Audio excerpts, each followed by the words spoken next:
I wanted to first and foremost thank everyone for being here today. I know you're all very busy, and it's part of our mission to be able to educate the public. I think you all got to see a quick video of the Institute, but just to remind you, Burke Neurological Institute is a research institute dedicated to finding cures for chronic neurological disabilities. We translate groundbreaking research into clinical treatments so that people can talk, walk, remember, and see again. And I use that last see again because of our presenter today. Again, we thank you all for joining us, and we have a wonderful presentation for you today. I'd like to introduce you all to Dr. Prusky. He obtained his bachelor's in science degree at the University of Lethbridge in 1985, and his PhD from Dalhousie University under the supervision of Dr. Max Schneider. Following his postdoctoral training at Yale University from 1990 to 1992 with Dr. Martha Constantine Payton, Dr. Prusky secured a faculty position at the University of Lethbridge in 1993. During his term at Lethbridge, Dr. Prusky moved rapidly through the academic ranks, was awarded tenure in 1997, promoted to associate professor in 1999, and full professor in 2005. He was recognized as Distinguished Alumnus of the Year while at Lethbridge, and most recently served as professor and chair of the Department of Neuroscience and as principal investigator of the Canadian Stroke Network. Dr. Prusky was recruited to the Burke Neurological Institute and the Department of Physiology and Biophysics at Weill Cornell Medical College in 2007. The Prusky Lab focuses on understanding the nature of adaptive change in the nervous system in animals and applying the insights to the treatment of visual dysfunction in humans. Their basic research program utilizes the rodent visual system as an experimental model with anatomical, biochemical, electrophysiological, and behavioral methods as output measures. Their research stream focuses on developing a cell-based retinal transplantation procedure to limit the loss of vision and age-related macular degeneration. They are also pioneering the use of mitochondria targeting therapeutics to prevent the reverse visual decline associated with diabetic retinopathy and aging. Another stream is aimed at designing experience-based strategies to improve vision in developmental diseases such as or as the result of early brain image and maybe brain injury, and maybe Dr. Prusky can help me with that. They have begun to translate their basic research findings into human clinical practice at the Blytheville Children's Hospital. This work has been facilitated by the invention of a device, optokinesis, that enables the ability to measure vision and to provide therapeutic visual experience in children with limited verbal and cognitive ability. It is my great pleasure to introduce Dr. Prusky. Hello, everyone. I'll just share this screen, I guess, now. And let's see here.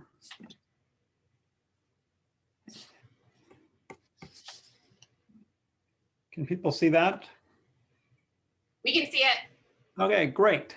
Well, it's a wonderful pleasure to be here today. I know it goes without saying there's a lot going on in the world, and I appreciate people taking the time to do this. I'm very proud of what we're doing in the lab, and I hope I can pitch this at a level that draws in a general audience as well as others. I'm also gratified that when I look through the list of people that are on the call, there's a bunch of people who I see their names. I haven't seen their faces or them in person for a while, but it's great to have you on board. So when we think of vision, almost all of us think of this, eyes. And you know, this is what we see when we look at someone and think about their visual system. But you know, I was staggered when I saw this picture and others like it, just the sheer beauty that we're looking at. Just look at this here. Look at over on this side of the screen, how there's sort of a hexagonal shape to the cells in the cornea. the wonderful little fibers and color in this. It is absolutely magnificently beautiful. It's a view we don't often get to see in eyes, but it really staggers you in the face of nature to the sheer beauty that is there.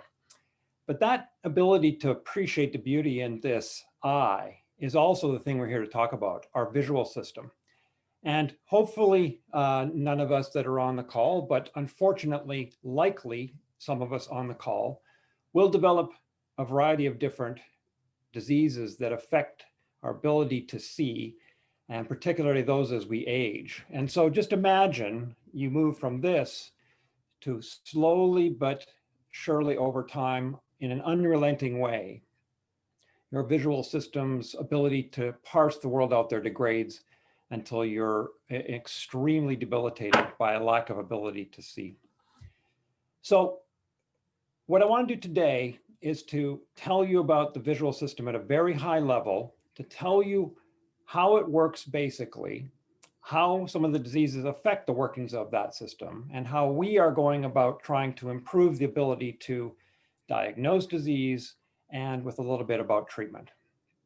The first thing that I think most of us know is that this view of the visual system, that is the front of the eye, is a portal. And indeed, it is a portal to the brain. So looking through into the back of the eye is you looking directly at the retina. And the retina is the only part of the brain that you can observe from outside the body. And that makes it special in many ways, because there's lots we can do to observe the workings of the brain by simply looking at the workings of the retina. But it also makes the retina quite vulnerable to damage and disease. And so some features of this, you can see that there are a bunch of blood vessels here. This darkened region here is the so-called fovea, where we have the highest precision vision, sort of like your finger is the highest ability to detect fine touch on your hand. The same is true of the retina. But the fact of the matter is the optics that we look through there do a funny trick on the visual system. It basically inverts the image. So imagine I'm looking at this individual out there, and the image is inverted on the surface of the retina, like a projection onto a screen, if you will, of the retina. And again, in this region here, the fovea region, you can see that there's very high resolution. You can see color generally in the center of the retina. There are special photoreceptors, cones that allow us to delineate color. And then out here is much more blurry information and more black and white that we use so-called rod photoreceptors to do. And indeed, there's a blind spot where the retina is designed in an odd way that kind of puts a hole in our retina that we don't have any photoreceptors there. Yet all of us have two of those, one in each eye. Yet notice that when you're looking at the screen in front of you, you don't see holes there. Your brain really fills that in. That's a clue to the workings of the brain. I don't really think of the visual system as the eye or retina only. I think of it as a system that starts at the front end here, if you will, where light comes in and is projected onto the retina. But then the optic nerve is made of the axons of cells that project into the brain. And then there is an incredibly bewildering array of regions and connections among regions that enable vision. It's not like a camera where it just sees. It indeed makes up our visual percept for you. Well, today I'm not going to really talk about a lot of this, but I will make the point that the visual system is a very complicated one that goes sort of from the front end of the brain to the back end of the brain and back. That makes it very complicated. It draws in influences and connections to a number of other systems like the motor system. We're going to talk a little bit about that later. The ability in this case to move our eyes. But it also makes it very susceptible to damage. Indeed, there are many, many different ways that visual dysfunction and disease occur. And indeed, visual dysfunction disease is one of the, if not the greatest source of impairment of health and wellness in the world. And the sources of this are ones that you may know quite well and others that you may not. So for example, optical dysfunction. I'm wearing glasses. I'm certain many of you are, or wear contacts or have had LASIK surgery because you're either nearsighted or farsighted. Literally, you see things up close, but things that are far away are blurry, or the opposite in farsightedness. Or if we live long enough, almost all of us will develop cataracts, which is literally a clouding of the lens that's flexible, but also that flexibility in the lens declines with age. And I don't have very much nearsightedness. In fact, I'm 20/20 without my glasses, but I have so a so-called presbyopia, where that lens is no longer flexible. So if I took my glasses off, I have to, go back from the screen. It's a form of farsightedness. We are all aware of this, and it is something that is very pervasive. In addition to that, though, damage can occur to the visual brain. And so you've heard in this series from others, and you must know in society that stroke occurs and traumatic brain injury occurs. So you saw those connections and regions that I showed you. It's very easy for the visual system to be involved in stroke damage or traumatic brain injury damage, and to have visual impairment as a result of it. I also study something called cerebral visual impairment, which is apparently the leading cause of low vision in children that occurs as a result of perinatal brain injury.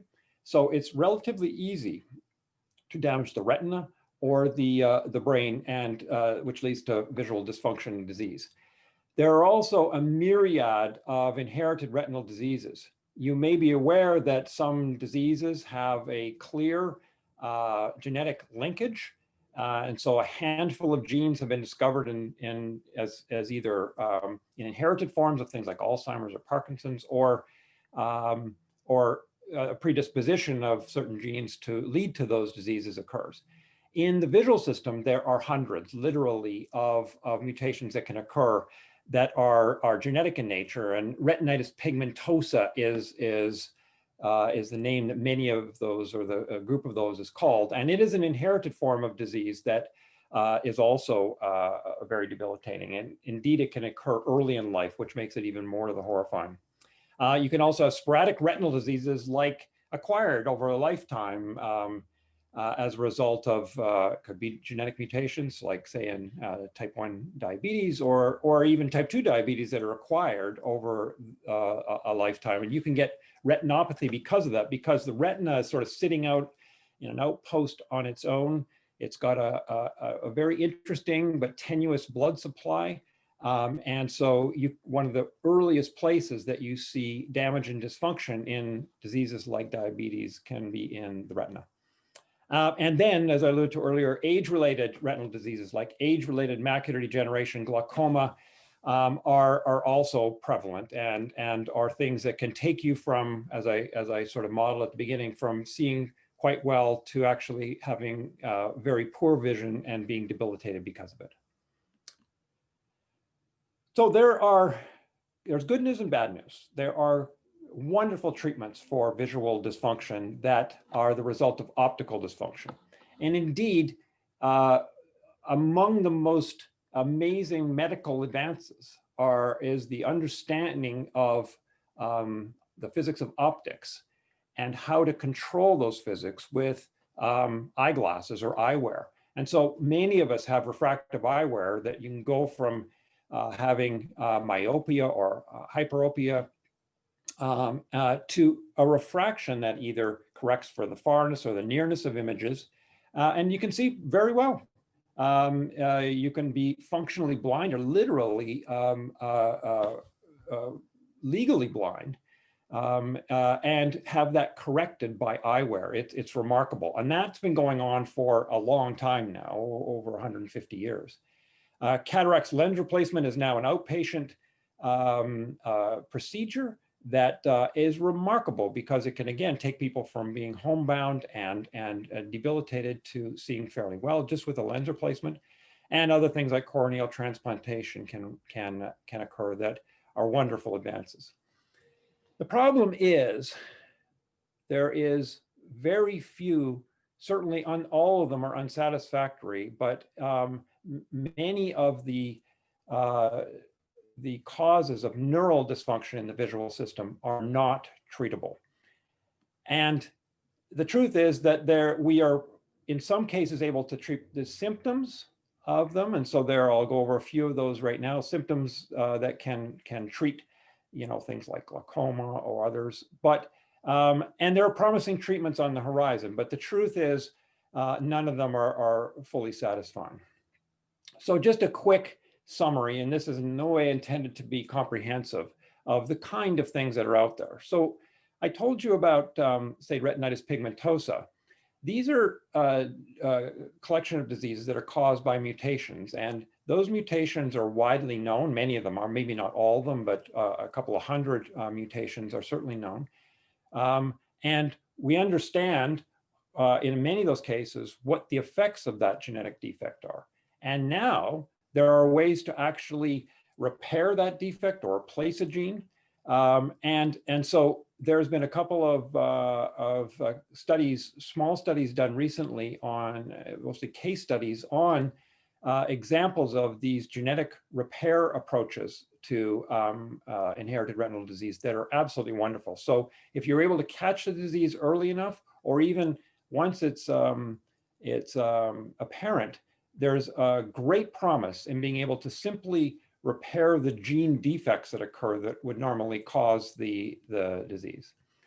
Things like exercise, diet, blood sugar control, pancreatic cell replacement are all things that are used to manage the symptoms of diabetic retinopathy. And again, I think the pancreatic cell replacement therapy, the so-called islet cells, there is another promising approach to maybe preventing type 1 diabetes and certainly preventing the side effects, the end organ effects like that on the retina.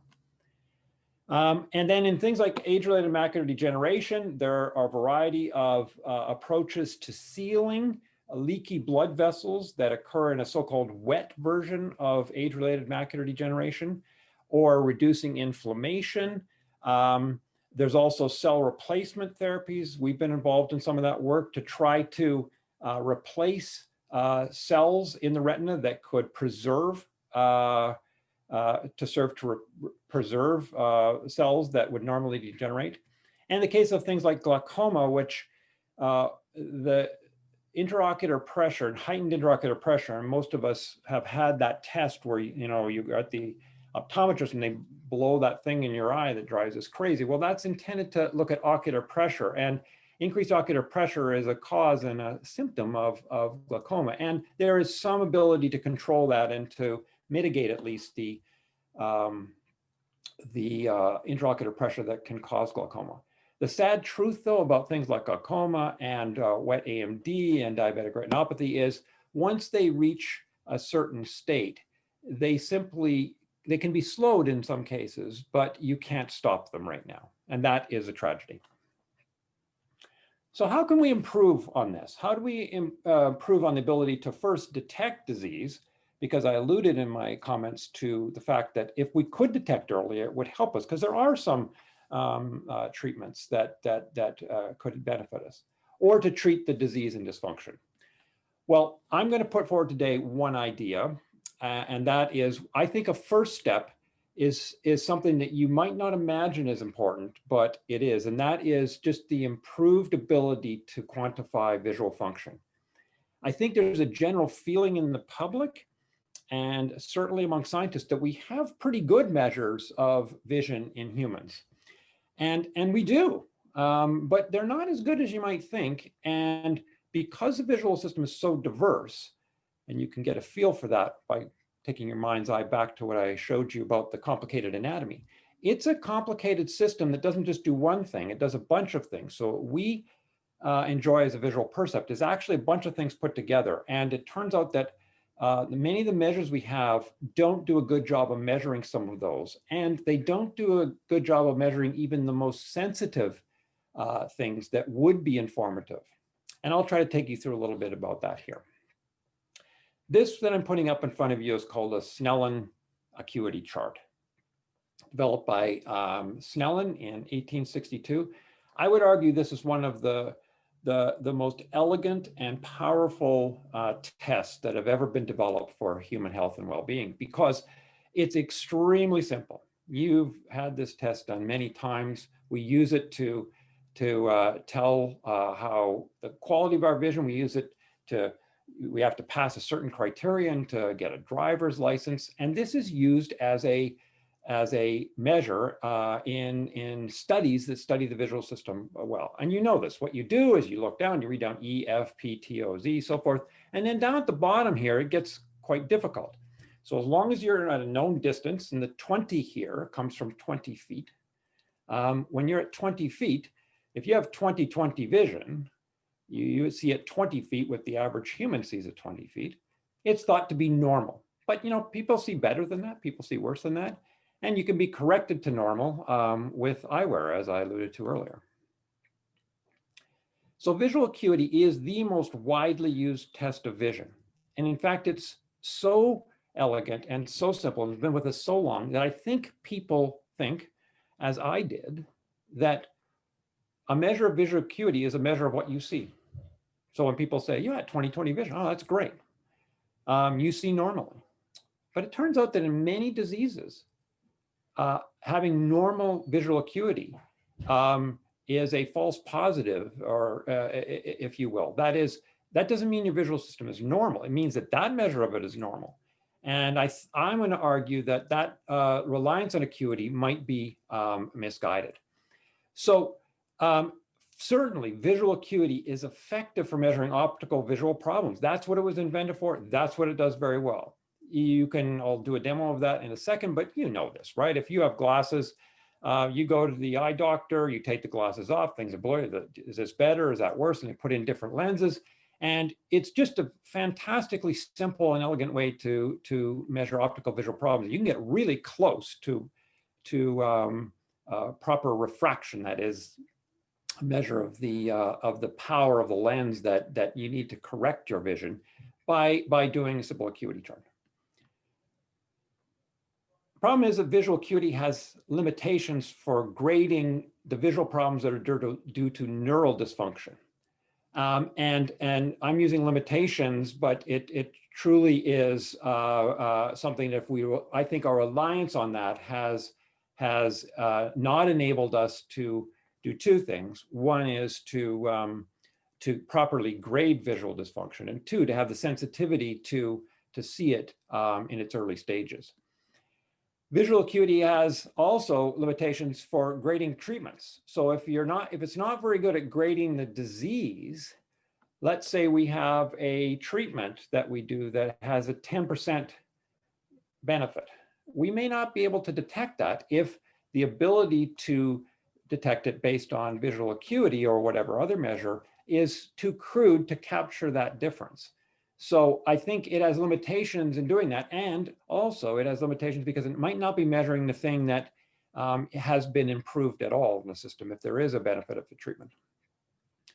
In addition, many people are not able to complete visual acuity test. It's easy, right? AE. What happens if you don't know or can't respond to the information on there? If you don't know what an E is, or if you're cognitively dysfunctional because you have brain injury, or you're too young. There are many individuals that simply can't complete these visual acuity tests. And I studied a group of those children with brain injury who can't do that. And so it really puts you at a disadvantage because you don't know what they see. So this means that visual diseases could be better defined. So many of these diseases, I think, like the cerebral visual impairment that I alluded to earlier, could be much better defined because we don't really have a good quantitative measure of them. And we also lack the sensitivity to evaluate promising treatments if we rely on visual acuity. So what is the way forward? I think we need a new approach to measuring vision. And it turns out, like any other new discovery, new is old. What I'm going to propose to you is not something that we invented. That is the measurement we didn't invent. We just invented a better way of doing it. And I think it holds a lot of promise for improving our ability to measure vision. And I'd really like to take you through that now. It's going to require that we go over just a modicum of anatomy of the visual system, but I think you'll get why the visual system's measurement is important to do, and what acuity measures, and what this other measure of contrast I'm going to tell you about measures. So if you're looking at the screen, or me now, you will see that there are parts of me that are, there's fine detail, and you can probably find some bits and pieces on the screen or here that you can make the buttons out on my shirt, or some element in the room. It's really the fine detail. That's what acuity is really measuring. So our visual system, one of the things it does right off the bat is to detect size differences in the world, look for detail. But it also looks for differences in luminance. Notice that some parts of the scene you're looking at, the letters on the screen, there's dark letters and a light background. Or on the scene of me, there's a sort of dark shirt here and lighter in the background. So the visual system both assesses, as a first order approximation of what's out there in the world, the size of information and differences in luminance, or we call it contrast, between elements in a visual scene. So I talked to you about the eye before. Here is a rendering of it. Here's light comes through the front end here and goes through the major refractive tissue of the cornea, and then goes through the lens. It goes to the back of the eye. I showed you also, some blood vessels that are there. It has to go through its pretty wacky system, but it gets to the back here to the retina. And over here is a blow up of the retina. And so you see in this case over here, blood coming in, because the eye is one of the most energy hungry organs that we have. And so there's a blood supply that feeds at least the back part of the retina here. And at the back of the retina is a region full of so-called photoreceptors that essentially what their job is to detect light. The photoreceptors absorb photons, absorb light, and then they convert that into the language of the nervous system. Action potentials or release of neurotransmitter, which changes the activity of cells. And that happens right here at a set of synapses between these light sensors, the photoreceptors, and the so-called inner retina. Now, the way to think about the inner retina is this is brain. It's a hunk of brain hanging out in your eye. So this is the interface right here between the outside world, which absorbs photons, and then the processing of information that builds us the ability to see through all those connections and between structures in the brain itself. So the brain then does this, what brains do is they process information. Think of them as like kind of biological computers. They take the information that's there and they process it and build a percept, if you will, in the case of the visual system. So imagine those photoreceptors. I've just drawn them here as little blue oblongs. And those photoreceptors absorb light. So imagine the following, some light coming in, a spot of light that sits here. So it's light in this region and it's sort of dark other places. Well, after those photoreceptors absorb that light, they then pass the information on through neural signaling to other cells. And there are a bunch of cells that I'm not showing here that basically take that information and funnel it into, anatomically and through processing, into another set of cells called bipolar cells. And those bipolar cells then converge information onto so-called ganglion cells. And it's the axons of these ganglion cells that form the optic nerve that goes into the brain and connects the rest of the visual system. Well, it turns out that this convergence of information from light and dark regions ends up with this ganglion cell essentially looking at a part of the retina or space out in the world on a part of retina. And this is what allows this computation or a comparison of the light and dark regions that the so-called receptive field of that cell has. It allows it to do these calculations associated with contrast. So some of these cells have big receptive fields, and some of them have small receptive fields. Some of them have really radical, like I showed you there, light and dark regions. So there's a lot of influence of the area out here on the area in here. Others not so much.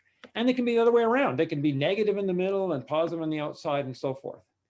But a quick way of thinking about that's the first thing that those cells in the retinal brain do, is they start to parse the world into space, into size and into luminance differences. And the size of those receptive fields is what is captured by visual acuity. In essentially what's happening with visual acuity is you're measuring the smallest size based on those receptive fields that your visual system can detect. But the strength of this relationship between the outside and the inside that calculates luminance differences is what so-called contrast sensitivity can measure. So the same neurons that are involved in our ability to see detail are also involved in the ability to detect luminance differences out there on the screen. So essentially visual acuity then, we've been measuring this and we haven't been measuring this too much. Now, I'm not saying that people haven't measured this. They certainly have. And it's been long known that good contrast detection is critical to good vision. I mean, if you don't have it, I'll do a little demo in a second to show you this. But if you don't have good contrast detection, you are really debilitated. And impaired contrast sensitivity is really debilitating compared to sort of an equivalent loss of acuity. So for example, let me show you in this little model here. Here is an eye chart. And you've all done this before. You read from the top to the bottom, but basically the better you are, the further down this chart you have. The finer detail, the better acuity you have, the more you can read, the smaller that information is on the retina. And I would say the smaller the detectors in the retina are at detecting it.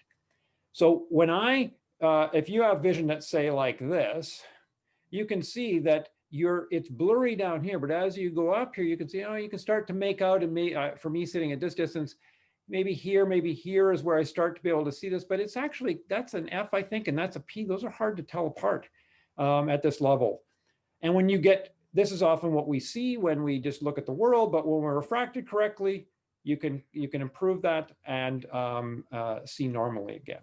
So there's no question that having a loss of visual acuity is debilitating. But when you compare that to the loss of contrast, and it's a difficult comparison to make, and these are models, not the real world, when you start to degrade contrast, that ability of those cells, not for size, but just for a difference in luminance in a field, you can see what happens. The ability to read detail degrades, but you can still see here that I can read some of this stuff, but it kind of equally or within reason equally erodes everything somewhat regardless of the size of the information that's out there. And so in many diseases like the age-related macular degenerations and the diabetic retinopathies and so forth, we measure acuity, and in the later or penetrant versions of the disease, there's no question it is affected, but so is contrast sensitivity. And often the contrast sensitivity deficits are the ones that really become debilitating, because they really, if this looks like we're, when we get poor contrast sensitivity, that feels like fog or something. It has us not driving at night. It is difficult to navigate and so forth. So in general, tests of contrast sensitivity that measure, again, those receptive fields in the retina, they're based on that structure, are generally more sensitive measures of visual health and disease than our tests of acuity.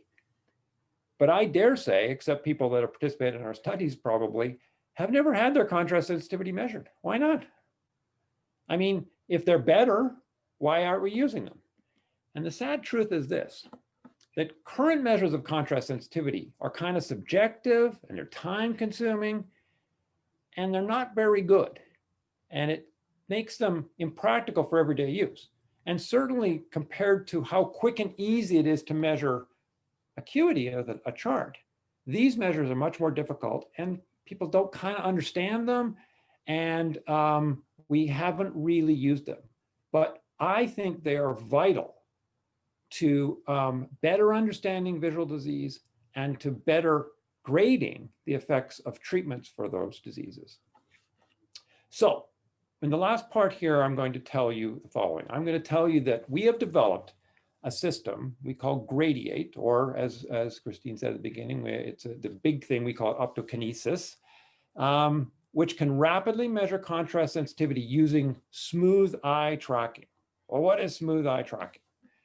Well, we do this all the time and think nothing of it. Remember when I showed you the eye chart? Basically, your eyes are still, they were sort of looking at what's there. But if I move my finger and ask you to follow it across here, you have to generate these wonderful eye movements that follow it. Now, if you don't do that, if I didn't move my eyes and just move my finger across it, it blurs across my field of view. And so when we look forward at, say, this dotted pattern out here in the world, and if we don't move our eyes and we move that, you can see here at the back of the eye, it moves across there, and we get this blurry image of what happened.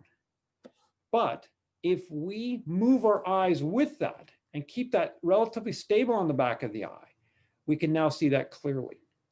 So it's kind of like making things stable on our retina that are moving.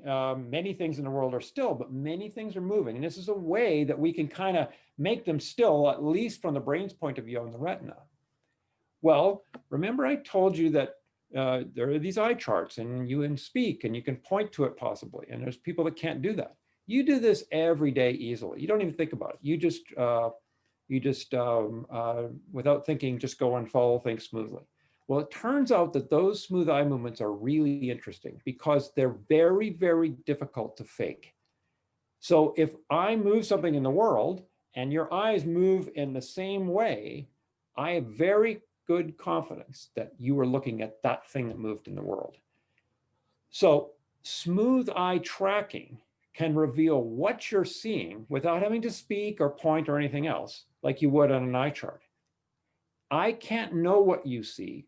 I can only infer from your actions what you see. And normally our actions on our measurements are speaking or pointing or otherwise, indicating.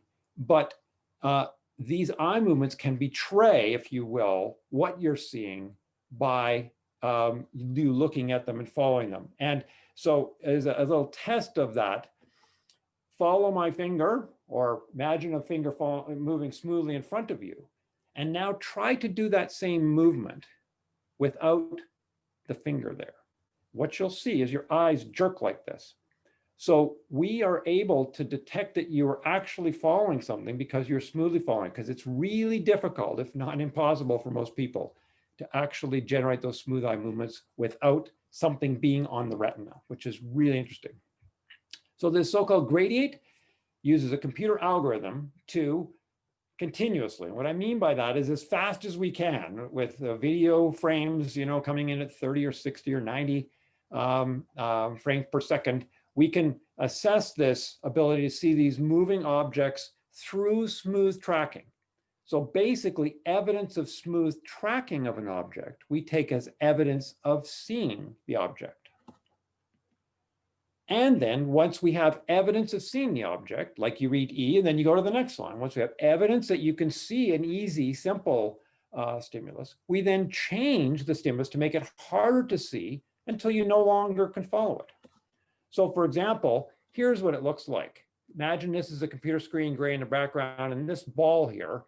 And it's just a target. We know what the size of the information is in this target. We know what its luminance differences are, its contrast. And what we do is we move that in a haphazard way that you can't predict.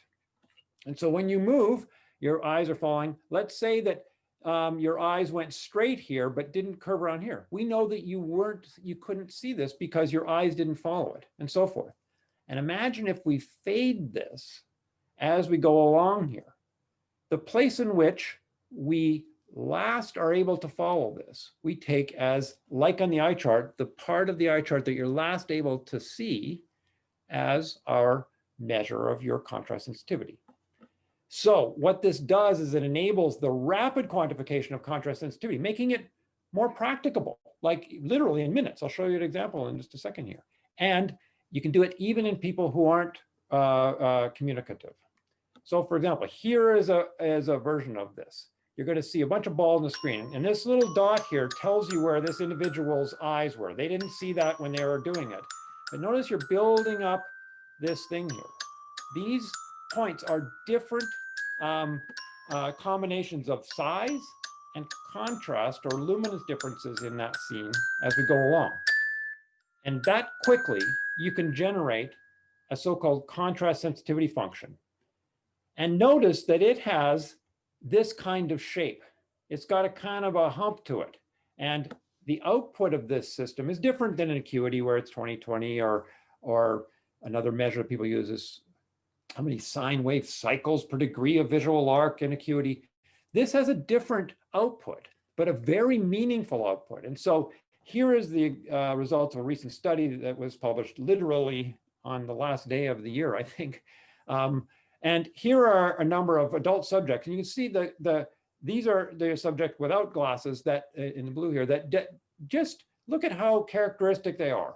And then the ones here with red and blue are individuals where we measured them with their glasses on and glasses off. And you can see that as people's vision goes downhill, if you will, so does their contrast sensitivity.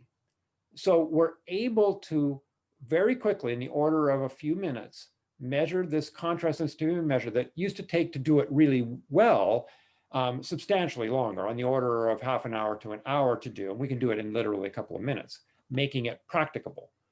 And we're also able to do that even in individuals who can't respond because of their brain injury, say, or possibly age, to the typical measures. It's not a panacea, it's not every child, but here are examples. For example, normal 9-year-old's got a nice characteristic shape, sort of like I showed you there. Here's a 7-year-old with brain injury, but that can communicate. And you can see that they get a different shape, less, basically the bigness, the tallness of this is a measure of the sensitivity at a bunch of these different points. And here's even an individual with brain injury who can't communicate, can't participate in the typical measures of visual acuity, yet we can get a contrast sensitivity function of them. So in summary then, what I've told you is this. Vision is our dominant sense. We are visual animals. Our brain is loaded with visual regions, and it's a very complicated and interesting structure. Its structure and organization makes it vulnerable to disease and damage. And visual diseases, from retinal diseases to damage to the rest of the visual brain, is common and highly debilitating. And it's not readily treatable. There are some treatments that are available that can manage some of the symptoms, and there's some promising ones on the horizon. But right now, visual disease in general is not readily treatable. And so I'm proposing that the definition of visual disease, that is how well we can characterize the depth of a disease. So for example, with AMD, if instead of waiting until visual acuity changes occur, we can measure earlier and start to see deficits earlier in the course of disease, that will give us a better definition of it and allow us to follow its course better. And its treatment could be enhanced because if we have more sensitivity to see those changes, we can better detect the effect of treatments in these measurements. So finally, with Gradiate, I think we can now better compare young to old. So for example, in the study that I showed you, one of the effects of just normal aging is a changed loss of visual function with age. We could readily do that. And I showed you some examples of children there easily do this now, put everyone on the same continuum. We can compare healthy to diseased using this, what we think is a more sensitive and improved measure of the penetrance of various diseases. And so we can compare healthy to diseased and give a much better metric of where you are on that continuum. And I think we can better assess the difference between a treatment and control group in studies. Our lab is also working on treatments themselves, but I want to make the simple point today about how better measures can themselves be a major improvement on our ability to develop treatments, simply because we can see the changes that occur earlier, and we can hopefully detect smaller changes in our treatment to allow us to select treatments better than we are right now. And particularly the last stuff that we did here is not me. It is the result of a very talented group of people that work in the lab. Dr. Scott Mooney is a major drive behind the work I told you about Gradiate. Jeremy Hill was also involved in that, and Nazia Alam is a wonderful clinician who is doing not only the work that I showed you there, measuring the actual subjects, but is also doing work for us at Blythedale Children's Hospital. We have a grant that is funding our approach that is at Blythedale of measuring the function of children with cerebrovisual impairment at Blythedale Children's Hospital. And I thank you very much for your attention. I would love to take any of your questions. Thank you so much, Glenn. That was really fantastic. And just personally, I have a good friend over the holidays who suffered a stroke and loss of vision, and we're waiting patiently to see how well he can recover over time. I'm just going to remind everyone, if you wouldn't mind, you could submit questions to Dr. Prusky via the chat function. It is located on the bottom part of your screen. And you can just type in your questions there. So we have a question that just came in. Most laptops, tablets, and smartphones have cameras facing the individual. Are you planning to develop Gradient into a widely distributed app? Well, I love questions like this because we all use cell phones and so forth, and these devices have become ubiquitous, with cameras on them. And indeed, I didn't really tell you how we do this, but you glean from this that a video image is what you use, and indeed we do. I think it's not ready for prime time yet to do that. What we do is a version of that using a commercially available eye tracker. There are companies that are making, to back up a little bit, eye tracking in general was a prohibitively expensive thing until recently, and now it's entered the consumer realm. And so the consumer realm was primarily driven by the potential for it in the gaming world, but there's also many other uses for tracking eye movements. And so what we effectively do is there's cameras on the eye tracker that image your eyes and then follow your eyes through time and space. And I don't think that the current generation of the cameras on phones are going to do that easily. They could do a pretty crude job of it. We need a faster and higher resolution version of it. But we are working with people that are trying to put eye tracking on phones, on laptops. I think you are going to see that soon. And yes, if you could do that, you can now imagine a future where our ability to measure these things could happen at home, could happen any time of day or night, and so forth. So fantastic insight there. Here's another great question, Dr. Prusky. Stravinia wants to thank you for your wonderful presentation. And she would like to ask, what would be the alternatives for someone if they lose the ability to smooth eye track, maybe from a brain injury or from stroke? Again, these are just fantastic questions.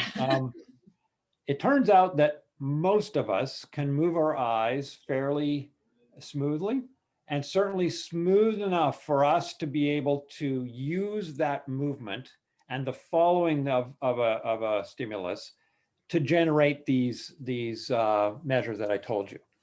But some people can't normally. I mean, I showed you just some example of some subjects. Most of those are recruits from the Burke.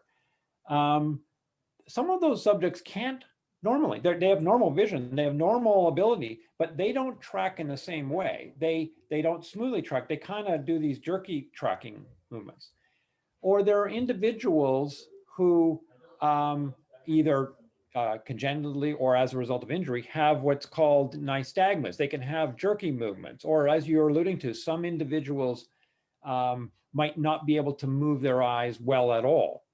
And so I think there's two answers to your question. One is we're working hard to try to, even if you have some degree of abnormal eye movements, penetrate or push through that to still get evidence of tracking the objects. And we've been reasonably successful doing that. But there is going to be a group of people that there is no way we're going to be able to measure using this approach. In that case, there are a number of alternatives. There are evoked potentials that you can flash information to your eyes or onto your retina, and then you can record either in the eye itself, in the retina itself, or from the brain, those responses. And you can get a physiological rendering of visual function from those. So there are some non-invasive ways to do that. There are other techniques that are available, but I think the way I look at it is this, that we're not going to be able to measure everyone. What our goal is to measure better and to try to close the gap between everyone and how far we can get as much as possible. We've tried to take on one of the hardest populations, children with brain injury who can't really understand and respond. And we certainly haven't solved all of the problems, but we think we've gone a long way to capture some of the abnormalities that could throw these measures, or the ability to measure, into chaos. We've been able to move a lot farther toward measuring many of those subjects. So we're not going to be able to measure everyone, but we think we can measure through a lot of the noise that occurs, as long as an individual can track it all. That's incredible. We have another question from another participant. Apart from beginning of AMD, so macular degeneration, I also have an epiretinal membrane in one eye, which magnifies the size of images. Is there any way of compensating for this apart from optical means? Yeah, well, I'm not an ophthalmologist.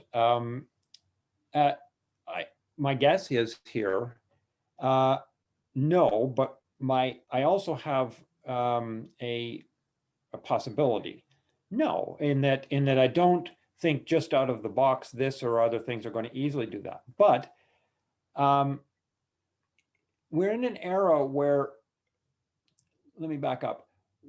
One of the things that enabled us to do this at all is say gaming, where there's something in society that is driving at a consumer level computation, computer power, video card power, video screens, and eye trackers.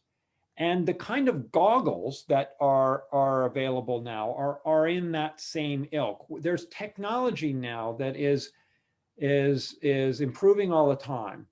And that technology can not only, in the case of, say, goggles, project information that we're fooled by, if you will. We look at computer screens, watch movies, and we buy into that it's real. It's not. It's us controlling it. But like what we're doing, where we're processing things fast, I can imagine a scenario where you can project different things of different sizes to different eyes, and do that pretty quickly. We don't do that, but that's the kind of thinking that I think one could bring to that, where if you can compensate for a difference and do it in the world out there through computational means, there may be an avenue, but I don't know anything offhand hand that is currently doing that. So we have a lot of questions, Dr. Presky. This is fantastic. Next question. This participant recently had 3 successive retinal detachments in her right eye. She has a silicone band and a silicone oil in the eye with 2150 vision ability.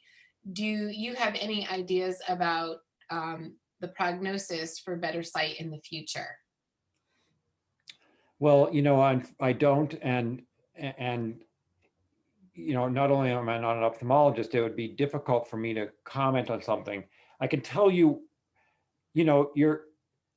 one of what you're describing is horrible. And unfortunately, it kind of goes back to what I said at the very beginning about how the visual system is designed. And if you were a designer of this, you probably wouldn't have designed it this way. The retina is a very odd structure that's literally not attached to the back of the eye. It's kind of just stuck there without a direct attachment. And so retinal detachment is quite common as we age, or if there's a jarring to our head or eye, we can detach it. Many times it goes back there, but sometimes it doesn't. And often what they do is they fill your eye with something that pushes it back, or they can kind of staple it down with a laser scar or something. The problem with that is you kill cells in order to do that. So I don't know what the prognosis is, but I do know that, like the other diseases that we talked about, the sporadic diseases, good retinal health, which is really good body health, is a key. Now, I know in the case of retinal detachment, movement, exercise, and that sort of thing probably isn't, highly recommended. But anything that can reduce inflammation, increase our ability of our blood supply to the retina and so forth. And there are a number of things out there. So I don't know of any specific thing, or couldn't comment on your prognosis, but I would encourage you to visit with your ophthalmologist and make sure that you're doing all you can from the health point of view to get the best you can out of that system. And then I think that leads really well into our next question. Can you discuss how these devices that you've invented measure function, how they measure function, and that they can be used to train function? Yeah, I sidestepped that out of in the effort to get through this in a rather short period of time. One part of our lab directly studies this.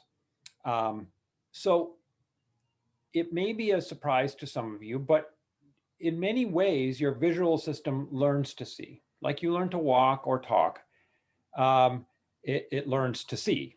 Now, it isn't quite as obvious or overt as you might imagine with some skill that you have or walking, but certainly the environment and the quality of information the environment gets impacts over our development, how well we see. And so the word that Christine was struggling over at the beginning, called amblyopia, which literally means blunt vision, is a very common developmental visual disease. And it can be caused in a number of ways.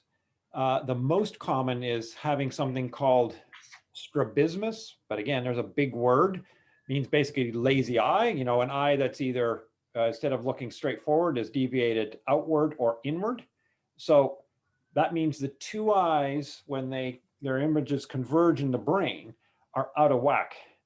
And so what can happen is if there's only one involved, if there's two eye deviations involved, it's a different thing. But if say there's one deviation, what can happen is the one that's good, in the cells where they meet and talk to each other, the good eye bullies or unplugs, if you will, the bad eye. So many people have poor vision through an eye, even though the eye is perfectly fine, it's just deviated. And there's been an interest for a long period of time in treating that. And there are some wonderful experience-based treatments out there now to basically curtail the images coming in the good eye and give experience to the not so good eye. and can have a benefit. And we've used the same logic in developing in first rodent models at the BNI, the ability to, in adulthood, not in development, but in adulthood, do a version of this where we give experience to one eye and at the expense of the other eye, and can increase the function through a debilitated eye. And so part of the reason we developed this technology at all was to have a human equivalent of what we've used in rodents to do those experiments, to try to use experience, if you will, as a treatment, inject experience and experience near the limit of ability. You know that when you go to learn anything in the world, if you just keep doing the same thing over and over again, you don't get any better. You have to push those limits. We do the same thing, but in the visual system. And so we needed to develop this system in order to be able to inject that specific experience. And we're in place to do that now. That is really fantastic. So these technologies can not only measure, but they can also treat. Yes. Well, we have evidence in our rodent models of that. We're going to investigate whether they're able to treat humans. to be clear. That is fantastic. And I'm sorry, I know there are some questions remaining, but we are out of time. I'm going to encourage anybody who has questions. You all have my email address from signing on to this webinar. Please send them to me. I will get them to Dr. Prusky, and I'm sure he would be happy to answer them for you. Absolutely. Again, I want to thank you, Glenn. Glenn is just a fantastic person to work with. And I know whenever we have a visitor to BNI, he takes them into his lab and shows them what he's working on and is able to explain it and just create such a welcome atmosphere. So thank you so much. I want to again thank everybody for joining us today. We will be continuing with our monthly webinars every month, first Friday of the month for 2021, and continue our mission of educating the public. Again, want to thank you. We're going to be recording this and we'll be sending it out to everyone within the next few weeks. So again, thank you, Dr. Prusky. Thank you everyone for joining us, and we'll see you next month. Bye, everyone.